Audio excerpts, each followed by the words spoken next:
बिस्मिल्लाहिर्रहमानिर्रहीम। अस्सलाम वालेकुम स्टूडेंट्स, कैसे हैं आप लोग। टॉपिक 10.3 स्टार्ट करेंगे, लेकिन इस वीडियो में हम इस टॉपिक को कंप्लीट नहीं करेंगे। सिर्फ हम इसका भी ओवरव्यू देखेंगे कि प्लांट्स के अंदर सेक्सुअल रिप्रोडक्शन कैसे होती है, और हम एंजियोस्पर्म का लाइफ साइकिल देखेंगे। ठीक है, सबसे पहले हम सेक्सुअल रिप्रोडक्शन देख लेते हैं प्लांट्स के अंदर।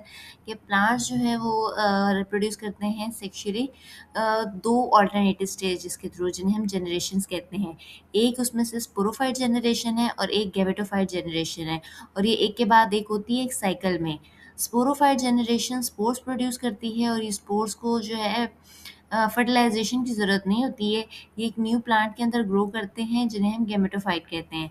अब ये गेमेटोफाइट जनरेशन जो है वो गैमेट्स प्रोड्यूस करती है, जो कि रिप्रोडक्टिव सेल्स हैं, और ये गैमेट्स सिर्फ आपस में फ्यूज टुगेदर होते हैं तो एक नया स्पोरोफाइट बनाते हैं। इस तरीके से एक कंटिन्यूस साइकिल चलता है, जिसमें एक जनरेशन दूसरी जनरेशन को बनाती है, और इसे हम ऑल्ट्रेशन ऑफ जनरेशन कहते हैं। आगे वाली स्लाइड में आप लोग ये साइकिल देखेंगे तो आप लोगों को अच्छी तरह समझ में आएगा कि ये किस तरह से हो रहा है। ये जो स्पोरोफाइट जनरेशन है, ये बेसिकली डिप्लॉयड है।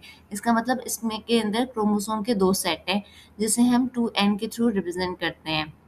ये जो जनरेशन है, ये हैप्लॉइड स्पोर्स प्रोड्यूस करती है थ्रू माइटोसिस, और जिसमें आपको पता है सॉरी मेयोसिस के थ्रू ये हैप्लॉइड स्पोर्स को जनरेट करती है। और आपको पता है कि मेयोसिस में जो है वो क्रोमोसोम का नंबर रिड्यूस हो जाता है। 2n था पहले, तो अब ये n हो जाएगा। और ये हैप्लॉइड स्पोर्स जो हैं फिर ये ग्रो करते हैं और ग्रेमेटोफाइट जनरेशन के अंदर डेवलप कर जाते हैं, जो कि अभी ये हैप्लॉइड ही है।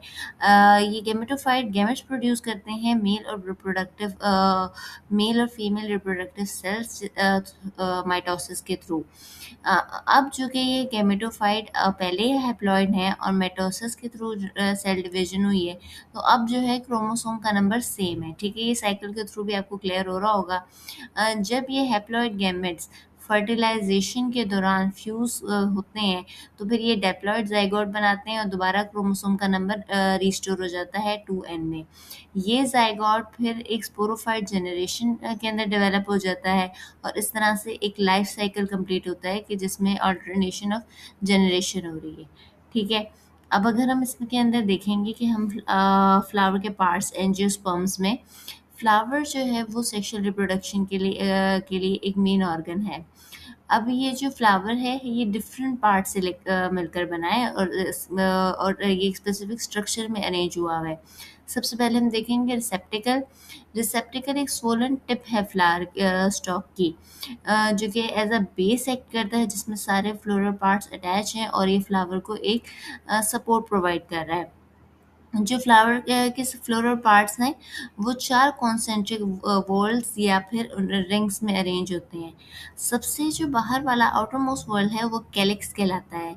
ये ग्रीन लीफी लाइक स्ट्रक्चर होता है, जिसे हम सेपल कहते हैं, और इस सेपल का मेन फंक्शन ये है कि जो बर्ड स्टेज के दौरान ना, वो फ्लावर के इनर पार्ट को प्रोटेक्ट करता है। और सेकंड जो वॉल है, जो सेकंड रिंग है, वो कोरोला है। सही है, ये पेटल से मिलकर बना हुआ है, ये ब्राइट कलर होता है, और आपको पता है कि ये जो पेटल्स हैं वो पॉलिनेटर्स को अट्रैक्ट करते हैं, जैसे कि इंसेक्ट्स हो गए, जो कि ये रिप्रोडक्शन में मेन रोल प्ले करते हैं। सही, ओहो अच्छा, ये पीछे वाली आ गई ये वाली थी। अच्छा, अब इसमें हम आगे देखेंगे कि एंड्रोशियम जो है वो फ्लावर का थर्ड वॉल है, और ये मेल रिप्रोडक्टिव पार्ट को रिप्रेजेंट कर रहा होता है। इसमें जो स्ट्रक्चर्स हैं वो स्टेमन है, और हर स्टेमन 2 मेन पार्ट्स से मिलकर बना है, एक एंथर और एक फिलामेंट। एंथर स्टेमन का अपर पार्ट है, जिसमें पोलन सेक्स होते हैं, जिन्हें हम माइक्रोस्पोरेंजिया भी कहते हैं। ये स्ट्रक्चर्स माइक्रोस्पोर्स प्रोड्यूस करते हैं, जो कि आगे चल के पोलन ग्रेन में डेवलप हो जाते हैं। फिलामेंट एक स्लेंडर स्टॉक लाइक स्ट्रक्चर है, और ये एंथर को सपोर्ट करता है, उसको पोजीशन करता है इफेक्टिव पॉलन रिलीज करने के लिए। जिनोशियम जो है वो इनर मोस्ट वर्ल्ड है फ्लावर का, और ये फीमेल रिप्रोडक्टिव पार्ट को रिप्रेजेंट करता है। ये एक या दो कार्पल से मिलकर बनता है। कार्पल में 3 पार्ट्स हैं अगेन। एक ओवरी है जो कि एनलार्ज बेसल पार्ट है, और इसमें ओव्यूल्स होते हैं। ये ओव्यूल्स मेगास्पोर प्रोड्यूस करते हैं ड्यूरिंग रिप्रोडक्शन।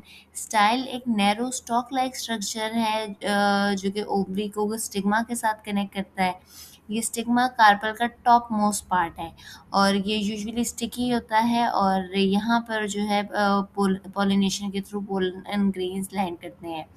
कुछ प्लांट्स में जैसे कि सनफ्लावर हो गए, एक से ज़्यादा कार्पल आपस में फ्यूज टुगेदर होके एक सिंगल स्ट्रक्चर बनाते हैं जिसे हम पिस्टल कहते हैं। तो स्टूडेंट्स, ये वीडियो यहाँ पर एंड हो गई है। मैंने इस वीडियो को लंबा नहीं किया। आगे नेक्स्ट वीडियो में ये 10.3 वाला टॉपिक मैं पूरा कंप्लीट कर दूंगी। आई होप अभी तक मैंने जितना आपको पढ़ाया है वो समझ में आया होगा, और अगर आप लोगों की अंडरस्टैंडिंग डेवलप हुई है तो इन क्वेश्चंस के आंसर कमेंट सेक्शन में दीजिएगा। ठीक है, और इस वीडियो को अगर आप अच्छी लगी है तो उसको लाइक करें, शेयर करें, चैनल को सब्सक्राइब करें। मेहनत करते रहें। अल्लाह ताला आपका हामी और नासिर। अल्लाह हाफ़िज़।